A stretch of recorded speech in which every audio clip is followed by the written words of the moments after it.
Hi everyone, this is Demel Gonzalez of Heartwood Financial Services. Thank you again for joining me for another market update for the month of November. Hope everybody had a great Thanksgiving.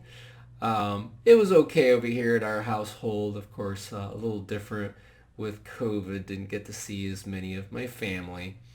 I just want to say I miss seeing you guys. I know I've been doing a lot of Zoom and Skype, but it's not quite the same. I look forward to hopefully very soon to see you again. But in the meantime, here's a video so you can see my face, get an update on things. I hope you enjoy it. Hope you share it.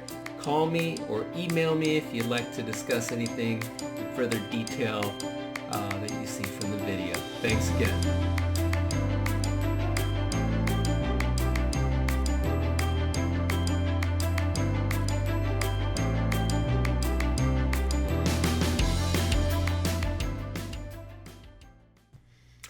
Okay, as always, I like to start off with the asset class returns. And November was a phenomenal month. I emphasize it was one of the best months I've seen in a long, long time. Dow hit 30,000. The S&P hit some records. So we're at a really good place as of November. And December has started off okay too. Not quite as good, but still pretty darn good.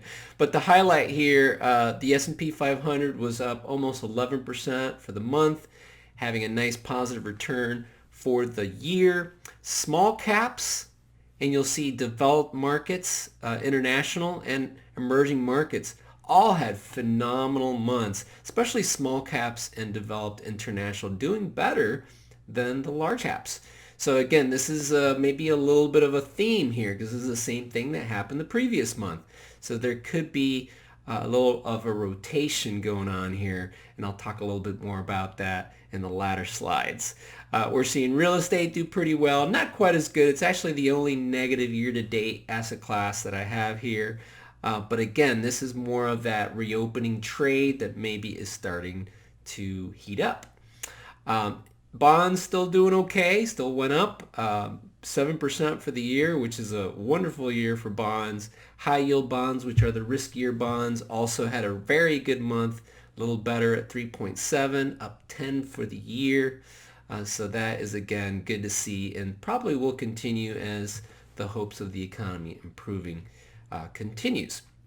The last piece here is gold. Gold is down for the month. As you can imagine, with a lot of uncertainty and fear being removed because of the vaccines and the election uncertainty, we're seeing gold take a pretty good hit, but still for the year, a very healthy 15.4% return. And as more fiscal stimulus talks come, that could reverse because gold will do well as we expand the monetary base, which basically we spend more money than we have happens. And so that's a summary of the asset class returns. All right, let's get started with the market update. I've titled it Light at the End of the COVID Tunnel. So first of all, let's start with the reality, and that is that COVID-19 hospitalizations continue to rise. In fact, it's at the highest amount ever.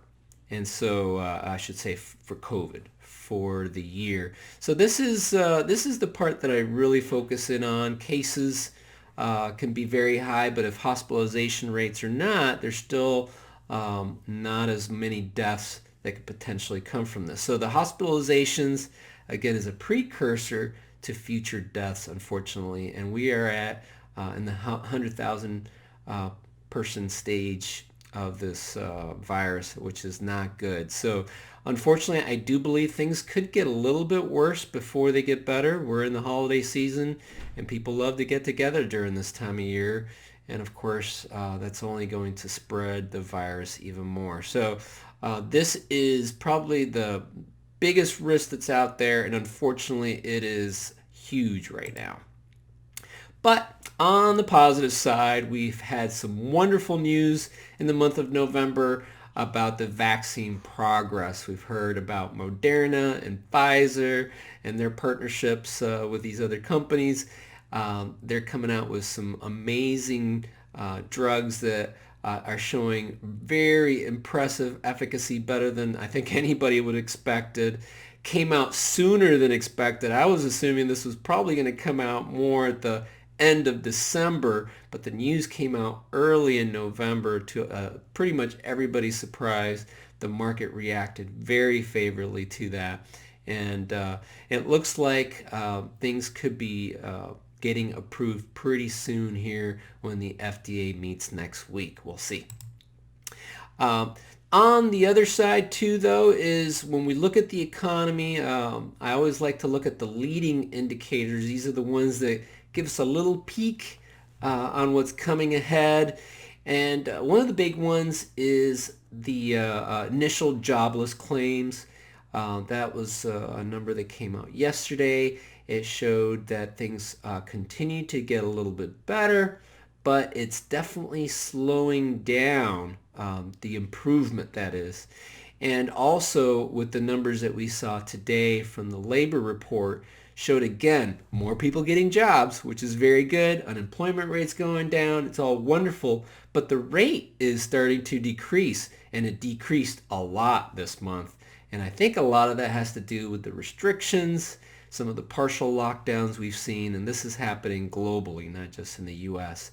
And so we're in this interesting dichotomy where we have the economy is getting worse, but the sentiment is actually getting better because of the vaccine and how impressive the efficacy rates are and how quickly things are coming around. So this is quite a tug of war, which we'll talk more about here in a little bit.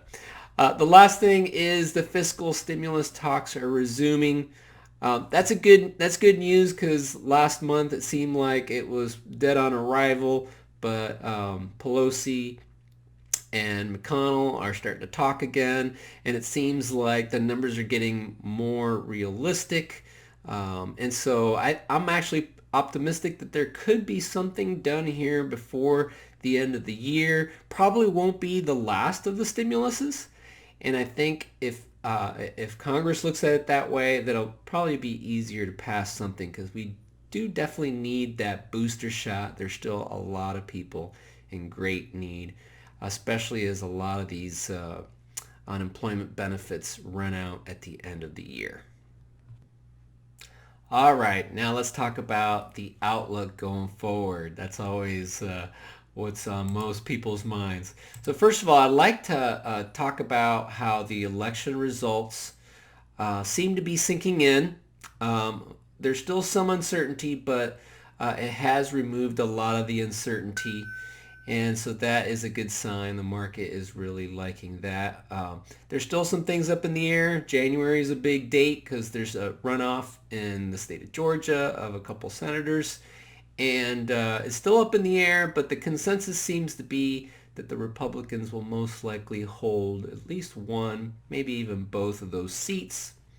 And if that's the case, that will continue, I think, where the market's been thinking about not a lot of tax hikes, which will be favorable for the market, which will probably continue on this nice little roll we are in. Now, that could change a little bit if the consensus is wrong, so we'll be keeping a close eye on that. We also have the big, I would say the big thesis for the coming months, which is the tug of war between the virus and the vaccine, right? And so the virus, the news has been coming out, it's been getting worse. A lot more people dying, hospitals getting full. So it seems like we're getting about as bad as it's ever been with the virus. So some days we hear that news, and then other days we hear of the news of the vaccines coming out and how quickly they're coming out and how many of them are coming out and how many doses and how effective they are, which is just phenomenal. And so who's going to win this tug of war? Well, it looked like in November there was a huge tug in the favor of the vaccines. And I was a little surprised by that. I was assuming the virus was going to do a little bit better in the month of November, but with the news from the vaccines that pulled it towards the vaccines, December might be a different story. We might get a tug back in the direction of the virus, as I believe the cases, the hospitalizations, and unfortunately the deaths, the rates might go up a little bit more before it gets better. And so that's what makes me a little hesitant on just diving right into the deep water with this market. And then we have tax loss harvesting. This is something that a lot of financial institutions like to talk about at the end of the year. What I'd like to highlight here is that tax loss harvesting is not just for the end of the year. In fact, the irony is that at the end of this year, since the market's been on a pretty good run, there's not a lot of tax losses, sorry, to be had. That's why at Heartwood we did a lot of the tax loss harvesting earlier back in the summer. And so we were able to take advantage of that. We were able to keep the capital gains at a much favorable level for this year, even though we've had a pretty good year as of the end of November. And so that's something to remember. It's really a 12-month process, not just the last month process. And lastly is the reopening trades continue, but I'm being, again, pretty patient. I said that last month, and I regret not being a little bit more aggressive. Again, I was surprised by that vaccine news coming out so soon. I think we've just pushed out a little bit of the pull from the virus to December. So we might see a little bit of hesitancy with the market as it starts pricing in all the good vaccine news. Maybe it gets a little ahead of itself. But I do feel very good about 2021. The vaccine news is very encouraging, and it's not a matter of if, it's a matter of when. So I will continue to move the portfolios in the direction of taking advantage of that, but just being very opportunistic and patient with those moves. And we'll talk a little bit more about that in the detailed part of the video. Thanks. Okay, and now for the educational piece, I want to go through some quick reminders for the year end. First of all, I think most of you know this by now, but you don't have to take out your required minimum distribution this year. You can, but you don't have to. Save you a little tax money.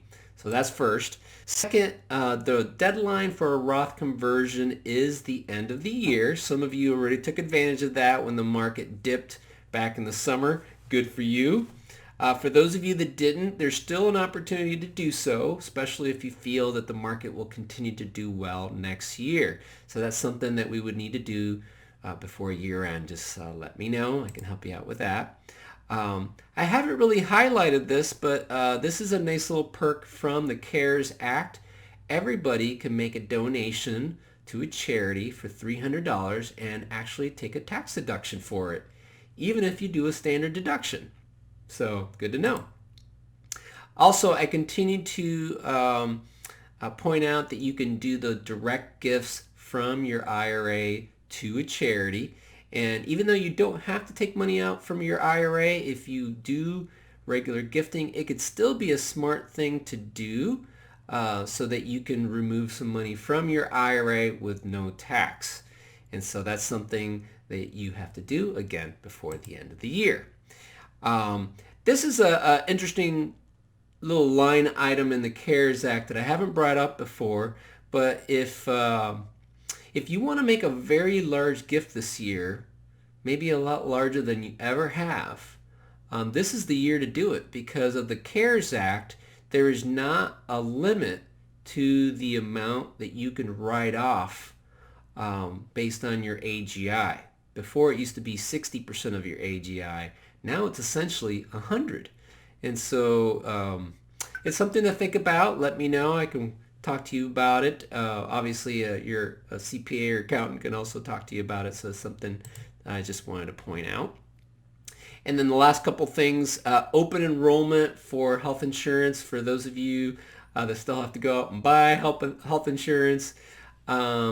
Open enrollment is about now, and I wanted to just mention that the HSA, if that is an option for you, to definitely consider it, because it's a wonderful account where you could put money in you know, tax deductible, and it's tax free when you use it for healthcare expenses. It's pretty cool. And I've talked about how you could actually let the money accumulate and use it for health expenses in retirement. So talk to me more about that if you have any questions, but that's one that's kind of coming up around this time of year. And lastly is making sure you get the right 401k contributions so that you can get the max. Sometimes people are maxing out a little too soon, like in November, and you leave out the whole month of December for making contributions, missing out on the match from your employer. Or maybe you calculated wrong and you didn't get all the contributions in before year end. Well, you got a little bit of time with maybe a couple paydays still left for this month where maybe you can make up the difference. So take a look at that. Let me know if I can help you with any of that. Thanks. Okay, and as always, I like to end with an inspirational message. In fact, I was a little hesitant on sharing this message. It gets a little heavy, but in the spirit of spreading good cheer and sharing, I thought, what the heck, let me throw it out there. So thank you for indulging me. I titled it, How to Enjoy Wealth to the Glory of God. And it was a great article. I got it linked down at the bottom there if you want to check it out. Obviously, I don't do it justice. But to highlight the main parts of this article was the verse in the Bible from 1 Timothy 6:17 through 19. And I'd like to share that with you and just give you a couple of the highlights that I got from it that I thought were really good. So as far as the rich in this present age, charge them not to be haughty.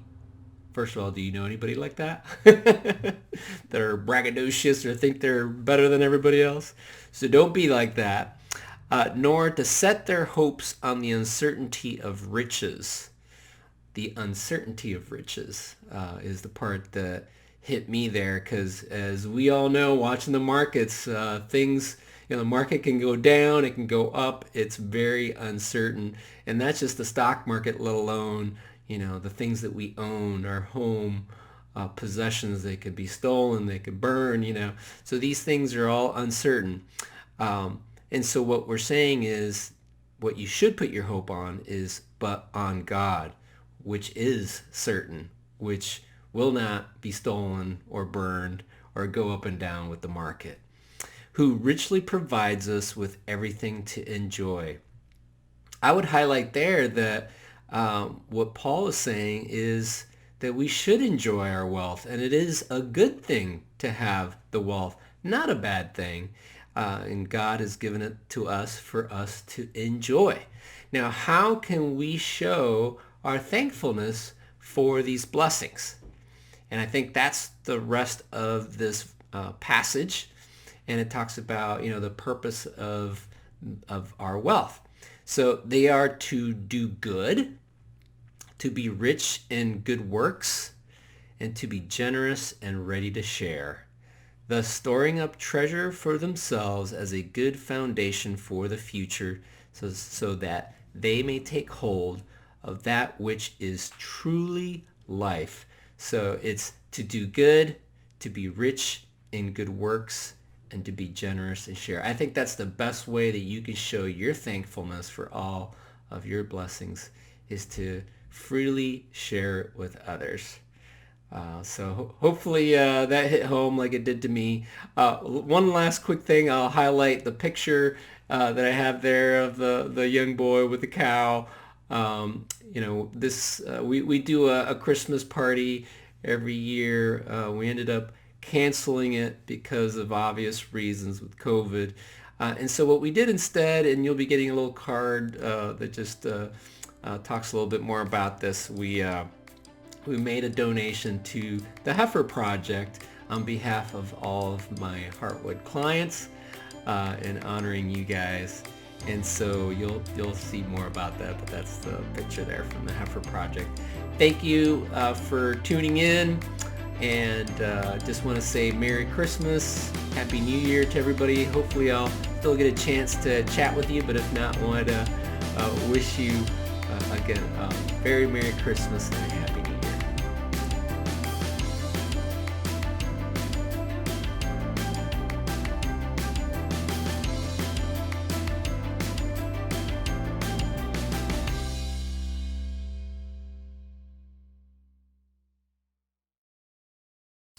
All right, if you're still watching, you are going to get to watch the extended version. That's where I get into more of the details, so show some charts and things. So thanks for staying on. First of all, I wanted to show you this chart with the COVID hospitalizations. So I started off the update with really how bad things have been getting. And if you could see the chart on the left that shows the blue are the cases, which are at the high. Thankfully, the hospitalizations and the death rates haven't gone up proportionately. So we're doing a better job of keeping people out of the hospital and from dying, but there's still a lot of people that this is occurring to. So we're at the peaks of both the hospitalizations and unfortunately the deaths. So again, this is something to be very careful. Hopefully we're in the home stretch for the virus. So in the home stretch, you just got to grin and bear it until we get to the vaccines. And so I just wanted to highlight that. And this is part of the reason why I think the market's going to probably struggle a little bit with the month of December now that we got a lot of that good vaccine news in November.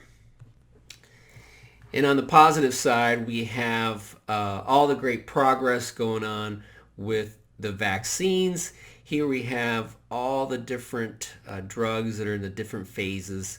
As you can see, this is huge. I mean, that's a lot. So there's a lot coming down the pipe. We've already even had 7 that have been approved. Now, these are drugs that have been approved in other countries like China, Russia. They're pretty quick to approve things over there.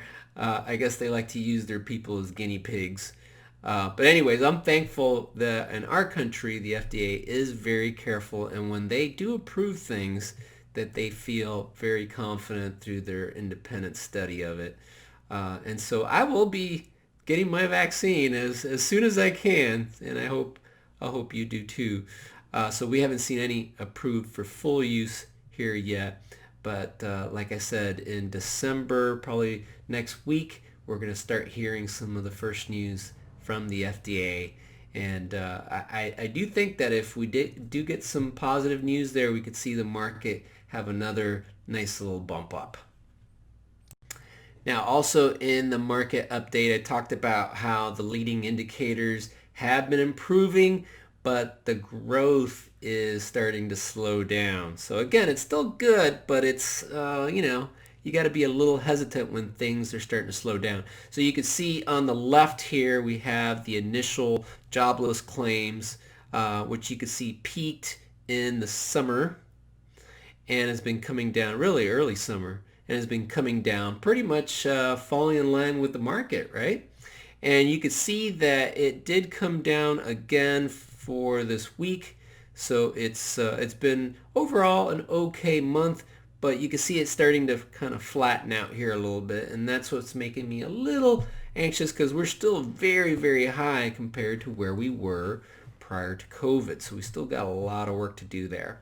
And just overall, U.S. non-farm payrolls, I thought this was a good description. You could see how we were trucking along pretty good with jobs, and then the bottom fell out, and we've been climbing out of that hole ever since. But again, the same as the chart before, the growth rate is starting to taper off, flatten off a little bit. So that makes me, again, a little anxious, and I think it could get a little bit worse before it gets better. So it's just a matter of what's going to be the focus of the market. Is it going to be more of this news as it comes out, or is it going to be more of the vaccine news? And I just think there's going to be days where it's going to be one and days where it's going to be the other. And I think there could be a lot of opportunities for us longer-term patient investors. Okay, here's the last slide for the video. Um, as you heard me talk about, I have been making some trades, kind of a reopening trades, tilting a little bit more towards risk. And I wanted to show you kind of a little bit of the thought process behind that. This is a chart that I thought illustrated this perfectly. As you can see here, this is the gray is large companies and the green is small companies. This is a chart I got from JP Morgan. And you can see that during these different big recessionary drops, how much the S&P dropped versus small cap.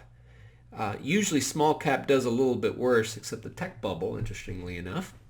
But then it shows the consequential 12-month rebound, which is the number above. Now, we haven't had the full numbers yet for the COVID-19, but as you can see in the past, there has been a very nice bounce back over the next 12-month period, which I believe we are in the midst of now. And typically you can see how small cap way outperforms during those rebounds. And I believe it should be pretty much the same as well. We have just started to see that rebound. You noticed in the November returns how the small caps did really good, and actually the prior month to that. And so we could still have several more months. Now it may not be in a straight line, it never is, but you could see how that could be an opportunity to take advantage of, which is definitely something that I'm keeping a close eye on and trying to take advantage on your behalf. Thanks guys, hope you enjoyed the video.